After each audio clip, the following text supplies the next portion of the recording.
বিপিএলের চলমান মৌসুমে এখন পর্যন্ত অপরাজিত রংপুর রাইডার্স নিজেদের খেলা 7 ম্যাচে সবকটিতেই জয় পেয়েছে তারা। এবার তাদের প্রতিপক্ষ দারুণ ছন্দে থাকা চিটাগাং কিংস। পয়েন্ট টেবিলে সেরা দুইয়ের লড়াইয়ে টস জিতে আগে বোলিংয়ের সিদ্ধান্ত নিয়েছিল চিটাগাংয়ের অধিনায়ক মোহাম্মদ মিঠুন। চলমান বিপিএলের টানা 8 জয় তুলে নেয় রংপুর রাইডার্স, যার শেষেরটি চিটাগাং কিংসের বিপক্ষে 33 রানে, সেটিও আবার চিটাগাংয়ের মাটিতেই। আগে ব্যাট করতে নেমে নির্ধারিত 20 ওভারে 7 উইকেট হারিয়ে 146 রান সংগ্রহ করে রংপুর। জবাবে ব্যাট করতে নেমে 131 রানে থামে চিটাগাংসের ইনিংস। তবে রংপুরের হয়ে এদিন ঝড় তুলেছিল খুশদিল সাহা। 2012 সাল থেকে মাঠে গড়াচ্ছে ছেলেদের বিপিএল। বিশ্বের বিভিন্ন দেশের নারীদের ফ্র্যাঞ্চাইজ লিগ হলেও বাংলাদেশে এতদিন তা ছিল স্বপ্নের মতো। অবশেষে সেই অপেক্ষার অবসান ঘটতে যাচ্ছে, মাঠে গড়াতে যাচ্ছে নারীদের বিপিএল, এমনটাই জানিয়েছে বিসিবির পরিচালক নাজমুল আবেদিন ফাহিম। ইতিমধ্যে প্রথম বাংলাদেশি হিসেবে জায়গা করে নিয়েছে আইসিসি এলিট প্যানেলে। এবারের বিপিএলে আম্পায়ারিং করতে নেমেছে নতুন পরিচয়, তাই তো পারিশ্রমিকটাও বাকিদের চেয়ে বেশ কয়েক গুণ বেশি। সৈকতকে দিয়ে বিপিএলে পেল প্রথম এলিট আম্পায়ার, তার প্রতি ম্যাচে পারিশ্রমিক $2000। বাকি দেশি আম্পায়ারদের পারিশ্রমিকের চেয়ে অন্তত 5 গুণ বেশি। দেশি আম্পায়াররা বিপিএলে প্রতি ম্যাচে পাচ্ছে $50,000 টাকা। তবে এলিট প্যানেলে সবাইকে ছাড়িয়ে আম্পায়ার হওয়ার সম্মান হিসেবে রেকর্ড পারিশ্রমিক সৈকতের।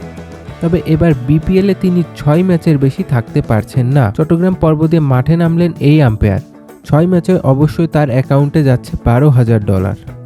এদিকে লিটনের পাশে দাঁড়ালো ঢাকা ক্যাপিটালস। বাংলাদেশ প্রিমিয়ার লিগে অনাকাঙ্ক্ষিত এক ঘটনার মুখোমুখি হয়েছে লিটন কুমার দাস। চট্টগ্রাম পর্বে ফরচুন বরিশালের বিপক্ষে বাউন্ডারিতে ফিল্ডিং করেছিলেন ঢাকা ক্যাপিটালসের লিটন।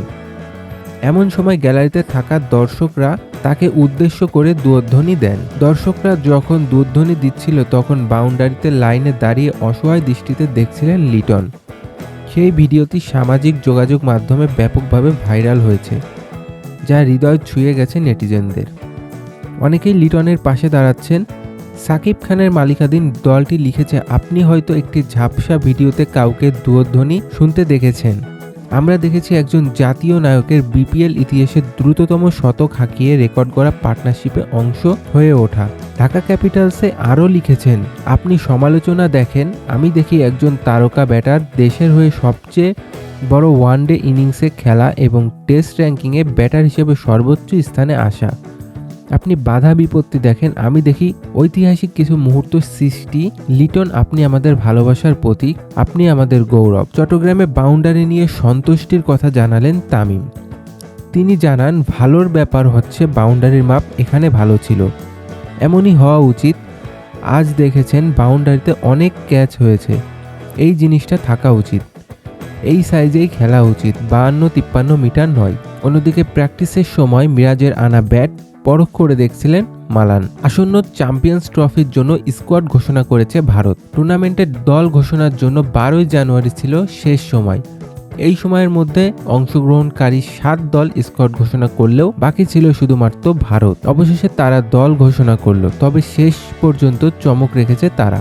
অন্যদিকে অনূর্ধ্ব-19 নারী টি-20 বিশ্বকাপে নিজেদের প্রথম ম্যাচে নেপালকে 5 উইকেটে হারিয়েছে বাংলাদেশ। অপরদিকে ফরচুন বরিশাল ও ঢাকা ক্যাপিটালসের ম্যাচে তামিম ইকবাল ও সাব্বির রহমানের একটি বিতর্ক ঘটনা ঘটে, যেখানে সাব্বিরকে উদ্দেশ্য করে ফরচুন বরিশালের তামিম বাজে মন্তব্য করেন, যা ইতিমধ্যে সামাজিক যোগাযোগ মাধ্যমে ভাইরাল ইস্যু।